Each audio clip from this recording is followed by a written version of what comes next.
Okay, this video is called Nutrition 101, and it's going to be just a really brief overview of nutrition because there's so much nutrition, but hopefully a lot of important concepts that you can incorporate into your day to kind of make your nutrition better. So we have 3 macronutrients we'll discuss. Macros are protein, carbohydrates, and fat. And proteins provide amino acids that are used in many, many important functions in the human body. Some of these amino acids are deemed essential, and that means that we cannot make them and we have to consume them from our diets. Daily protein needs are going to vary based on our gender, our age, or life cycle status. So that means that like a toddler will have different needs than a teenager, different needs than a senior. Could vary also based on our height, our activity level, and of course our health goals. And then daily protein needs may also be higher than normal for athletes or people in rigorous training and or persons who are fighting either an acute or chronic health issue. Protein should generally represent about 15 to 20% of our daily calories. Complete proteins are sources of protein that provide multiple amino acids, including all of those essential amino acids that we need because we can't make them. And those are going to be things like animal and seafood sources of protein. And most plants are not complete proteins, so we need to combine different plant foods together to get all those essential amino acids each day. And I didn't go into a lot of detail on each of these points because I have a protein video out there, so I encourage you to go look at that because it has a lot more detail about like the types and the sources, which plant foods can be combined, and also it has a calculator, a link to a calculator. So you can use that to get your daily protein needs. All right, so carbohydrates are broken down into glucose, and that is the fuel that's used by most of the cells in our body. Carbohydrates are found in plant foods, including fruits, vegetables, grains, and legumes.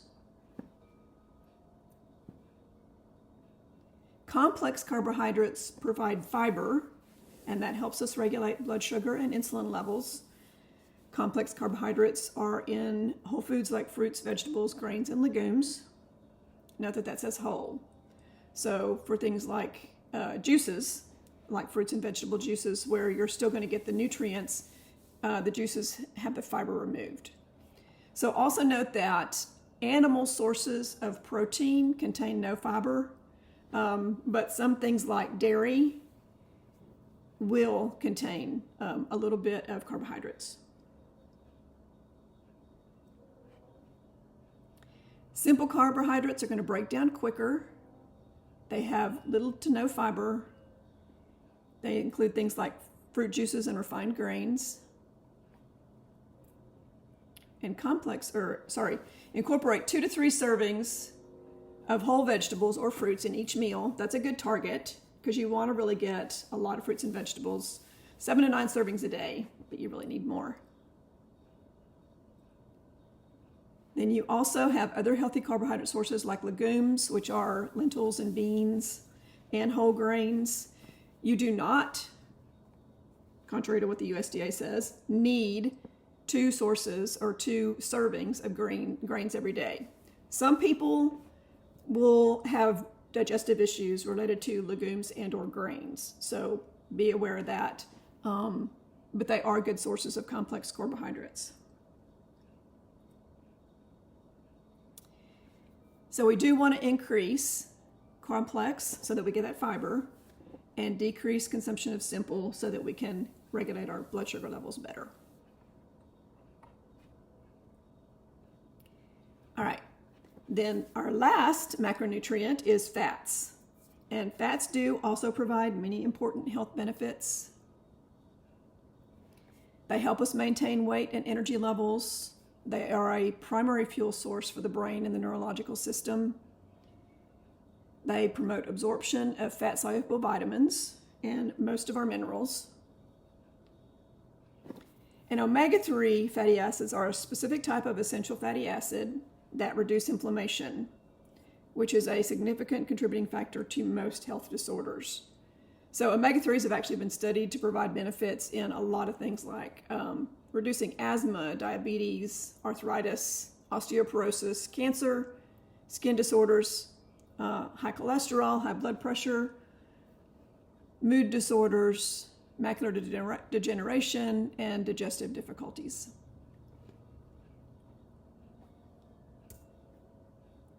Healthy fat sources include animals and seafood that are raised in their natural habitats, avocados, avocado oil, raw nuts and seeds, olives and olive oil, coconut milk, and coconut oil. Unhealthy fat sources would include conventionally farmed animal meat and dairy, heat processed oils, hydrogenated fat, and trans fats. Contrary to popular belief, fat does not make you fat. We actually need about 30% of our daily calories to come from healthy fats. All right, let's talk about micronutrients now. And that means vitamins and minerals. So vitamins provide components and coenzymes for a lot of the chemical processes that occur in the body. They may be water soluble or fat soluble. Water soluble include the B vitamins, folate, and vitamin C, while fat soluble are like A, D, E, and K. And one of the things to note about this is your water soluble vitamins, if you eat excess levels of those, typically they're going to just be flushed and excreted if they're not needed by your body. But fat soluble vitamins are stored in the fat, and so they can build up and reach toxic levels. That's not going to be true if you're getting most of your vitamins from your food, but if you're taking supplements, then that is something you need to be aware of. Vitamins are also easily destroyed by heat, light, and food processing or preparation, which is one of the reasons why we want to get our nutrients from whole foods instead of processed foods. All right, so minerals also assist chemical processes. They also help maintain appropriate balance and distribution of fluids throughout the body. Major minerals are needed in larger quantities than trace minerals. Your major minerals are things like sodium, chloride, potassium, calcium, phosphorus, magnesium, and sulfate, while the minor or trace minerals are things like iron, zinc, iodine, selenium, copper, manganese, fluoride, chromium, and molybdenum. Minerals are not destroyed by heat, light, or food processing and preparation.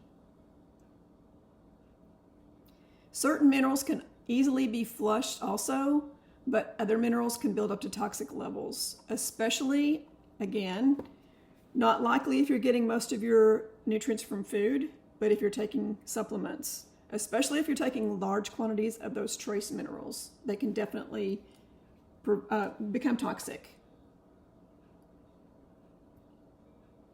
So let's talk about water. Don't think of water as a nutrient, but it is very important. Constitutes about 60% of an adult body weight and higher percent of a child's body weight. It's essential fluid for life processes. Transports nutrients through the body. Carries waste products out of the body. Maintains the structure of large molecules such as protein and glycogen. Participates in metabolic reactions. It's a solvent for minerals, vitamins, amino acids, and glucose. Lubricates and cushions our joints, eyes, and spinal cord.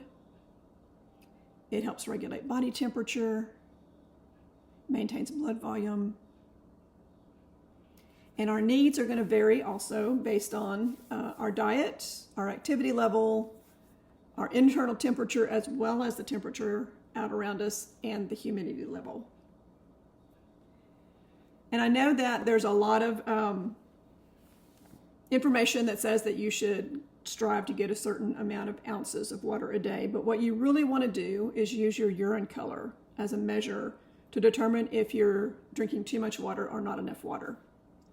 So your urine should typically be a pale yellow, like a weak lemonade. If your urine is dark, like deep yellow, then that's a sign of dehydration. Your water intake's too low. And if your urine is clear, then that could be a sign that you're either drinking too much water or that your water source does not have adequate levels of minerals.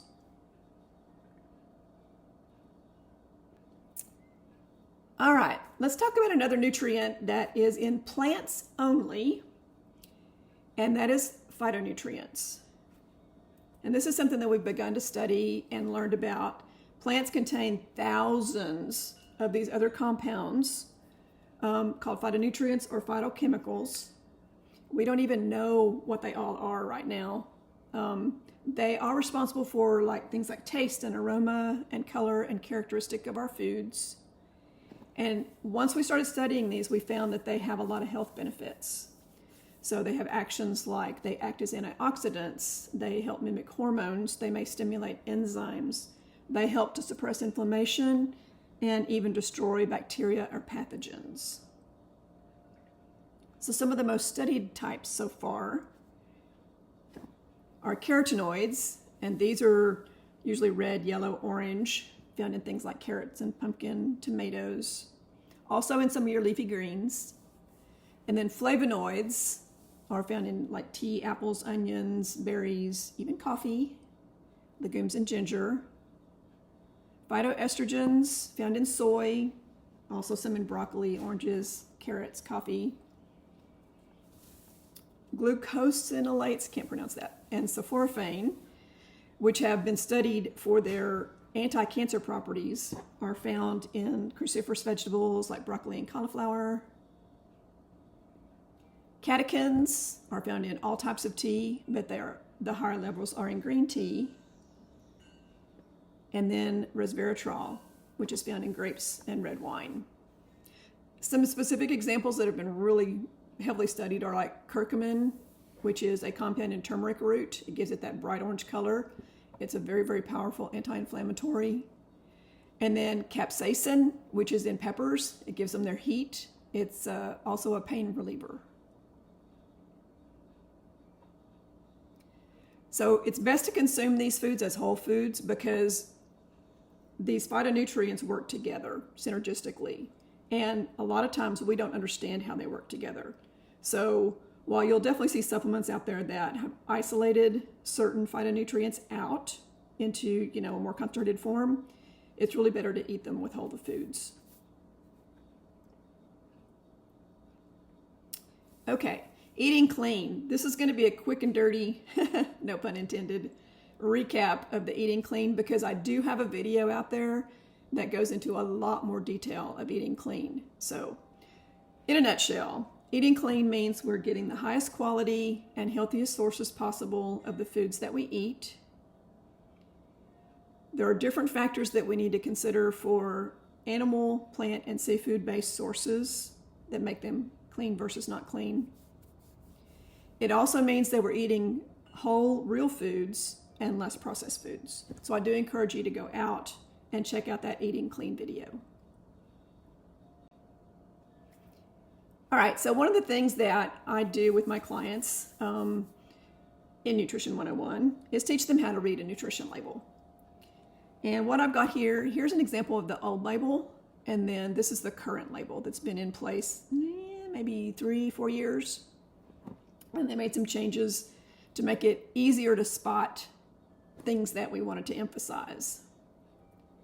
So the first thing I would say is that you need to pay attention to serving size and calories. So this little container of food, whatever it is, said that there are 8 servings per container. Tells you your serving size is 2/3 of a cup and that your calories per serving are 230. So whatever this food is, if it's something that we don't pay attention to and we're eating half of the box or bag or carton, then we're actually eating 4 servings, not 1. And instead of eating 230 calories, we're closer to 1,000 calories. So we definitely want to pay attention to that. Then the next thing is we want to look at fat. And remember, fat's not bad. It depends on the source. We do want saturated fat to be a lower portion of our fat. And we don't want any trans fat. Trans fat is bad. Now, one thing that you need to be aware of is that a processed food can say that the trans fat is 0, even if it's got trans fat in it, and that trans fat is like 0.3 or 0.4 grams. Any trans fat is bad. So you'll want to make sure that you're aware of what kinds of foods actually may contain traces of trans fat. It's a lot of things that have refined flours, like your baked goods. You definitely want to avoid or minimize those foods. Then let's look at fiber. We want high fiber, and our goal for fiber is, it kind of varies, but I'd say between 25 to 40 grams depending on gender and life cycle. So 4 grams in a processed food is actually pretty decent. You're going to find a lot of processed foods don't have any fiber in them. And you can look at that percent daily value and see if that seems like a good metric. Then the other thing you want to look at is sugars. And what I would tell you is to look at the sugar as a percent of carbohydrates, not as a percent of the daily value.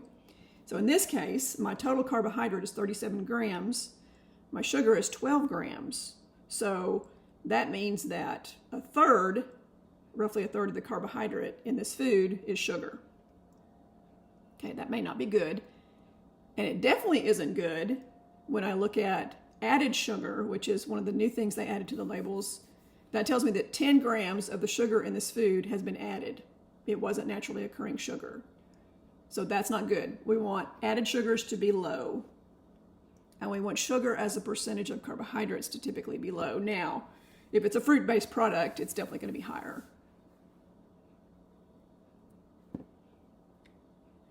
So then something to also be aware of is that percent daily value. So this is based on public health expert recommendations of a 2,000 calorie per day diet. And I can tell you there's a lot of people that don't need to be eating 2,000 calories a day. But that's kind of the arbitrary thing that they mentioned. So your percentages, that's what they're based on.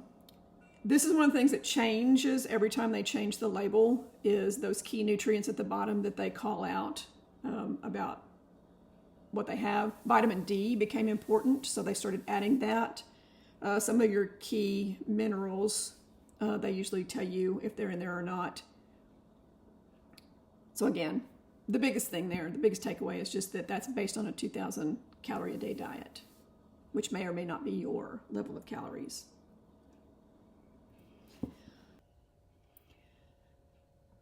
So the second thing we want to pay attention to on our processed foods is that ingredients label. And it's important to know that ingredients must be listed in descending order by weight. So the foods that are most predominant in the food will be at the first, and the ones that are lower will be in the last of the list. We want to look for ingredients that we recognize, that we can pronounce, rather than chemicals.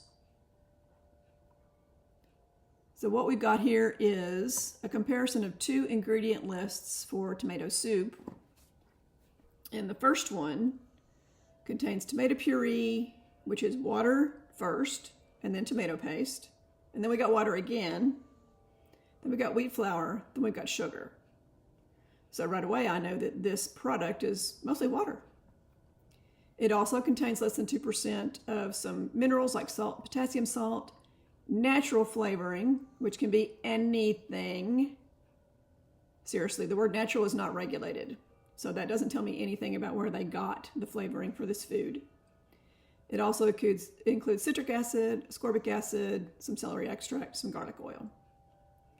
As opposed to the second tomato soup, which is organic tomato puree, then organic diced tomatoes, then filtered water, then it has organic cream, organic cane sugar, organic onions, sea salt, and black pepper. Well, I know what all of those things are. And the first two ingredients are tomatoes, which is what I would want in my tomato soup. Then the second two examples are some snacks, which we all love our snacks. The first one is Cheetos, and the first ingredient is enriched cornmeal, which consists of cornmeal and then nutrients that have been added back, like iron and B1, B2, B3, folic acid. And those nutrients had to be added back because when we processed this cornmeal, we either damaged them, destroyed them, or eliminated them. Then I have a vegetable oil ingredient, which could be corn, canola, and sunflower. So I don't know which of these is in there or how it was sourced, how it was processed. Then I've got cheese seasoning, which includes whey and cheddar cheese. Then I got more canola oil. Then I've got maltodextrin. Then I've got natural and artificial flavors. Well, anytime I see the word artificial in a list, I'm going, no, thank you. Monosodium glutamate, we know is bad for us. It affects your neurotransmitters, creates addictions. It's really not bad and not good for you. Lactic acid, citrus acid, another artificial color. And the FDA recently just banned red dyes from foods because they finally recognized all the health hazards of that. And I think that other dyes are probably not far behind. So let's look at this other snack option we have, which is cheddar crackers from Simple Meals, which uses almond flour. So their first ingredient is a nut and seed flour blend, which includes almonds, sunflower seeds, and flax seeds. That's it. They didn't have to add anything back. All they did was grind it up, so they didn't lose anything. Then it has some tapioca starch, some cassava flour. Then it has organic cheddar cheese, as opposed to a cheese seasoning. Then some organic sunflower oil, some sea salt, some onion, some garlic, some rosemary, some paprika, some annatto. And that's a vegetable that's used to color things. So I know pretty much what all this is. Nothing artificial. So to me, that's going to be a superior snack product. And this is just a way that you can use the ingredients list to help you choose processed foods that are a little more healthy than other ones. So to recap, we want adequate protein every day. That's crucial for our health.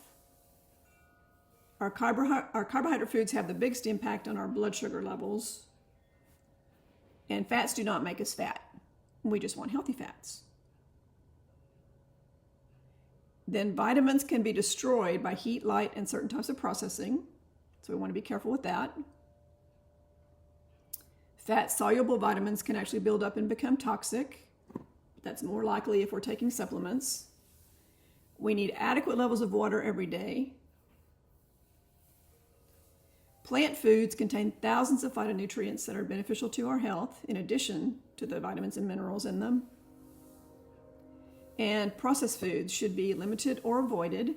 If we do consume them, we need to pay attention to those nutrition labels and the ingredients lists. So that's Nutrition 101 in a nutshell. Thanks for listening, and check out some of the other videos on the channel.